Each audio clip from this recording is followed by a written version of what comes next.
ជំរាបសួរបងប្អូនដែលកំពុងមើលវីដេអូនេះអ្នកដែលមានទាស់កូនខ្ចីទាស់សរសៃទាស់ទនេកទាស់ស្ពដៃទាស់ជើងឈឺកលាក់ឈឺអីទាំងអស់ហើយបញ្ហាទាស់សរសៃហ្នឹងមានបងស្រីម្នាក់ក៏មានបញ្ហាជំងឺទាស់ហើយគាត់ចាំជួបបងស្រីផ្ទាល់តែម្ដងចង់ឲ្យអ្នកជំងឺដែលទាស់កូនខ្ចីហ្នឹងឲ្យជួបបងផ្ទាល់តែម្ដងអ្នកសាក់ស្រីផ្ទាល់បងណាហើយជាដូចបងណាអត់ខកអត់អីណាហ្នឹងហើយអញ្ចឹងបញ្ហានេះកុំឲ្យខាងកុហកអីមកសំដែងអីហ្នឹងជួបសាក់ស្រីផ្ទាល់ហ្មងអាណិតគាត់ហើយគាត់ជីកកាពះទៀតជីកកាពះវៀនផាត់មុនធូរផាត់ជាប់អញ្ចឹងហើយបងស្រីឈ្មោះអីដែរឈ្មោះអីឈ្មោះធីសុខីហើយនៅខេត្តណាភូមិណាថ្នាក់ដូមខេត្តកដាហើយភូមិខេត្តកំពង់ចាមហ៎ហើយមុនឈឺដែរឈឺគេមុនទាស់មិនមើលរៀបរាប់ទាស់មួយពិបាកចឹងមិនទាស់ហឹកដៃហឹកជើងហឹកឆ្អឹងខ្នងរឹងដៃរឹងជើងឆ្អឹងខ្នងចាហើយទឹកដៃស្បូនជួយដៃស្បូនទៀតបាទហើយផឹកអស់ម៉ាំងកញ្ចប់ធូរដែរអស់តែមួយកញ្ចប់ហើយឈឺយ៉ាងម៉េចឈឺស្វាពោះយើងហ៎ឈឺខ្លាំងហ៎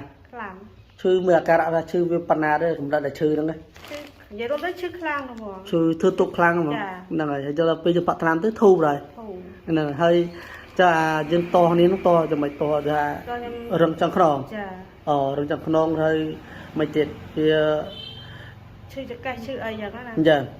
ដែលទៅលួយណាតោះហើយកូនកូនខ្ចីបានខែ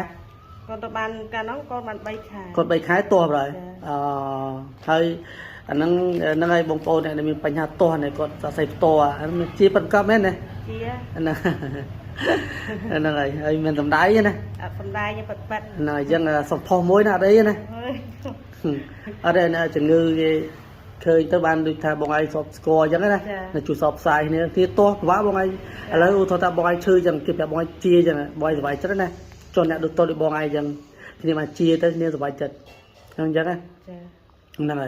ហើយជួយសពផ្សាយតនេះទៅយើងតោះជាហ្នឹងវាមិនមែនស្ការសំដាយទេណាខ្ញុំប្រាប់តែខ្ញុំប្រាប់ពួកណាទៅឆ្នាំតាក្តានបកាយបាទកូនខ្ចីអីចឹងណាបាទអញ្ចឹងបងប្អូនដែលមានបញ្ហាកូនខ្ចីអធិវទឹកដោះលាឈាមជួយឲ្យស្បូនយើងឈឺចុកតាប់បាត់ទៀតអាហ្នឹងញ៉ាំតោះនឹង5សែហូតតាមពីមុខអ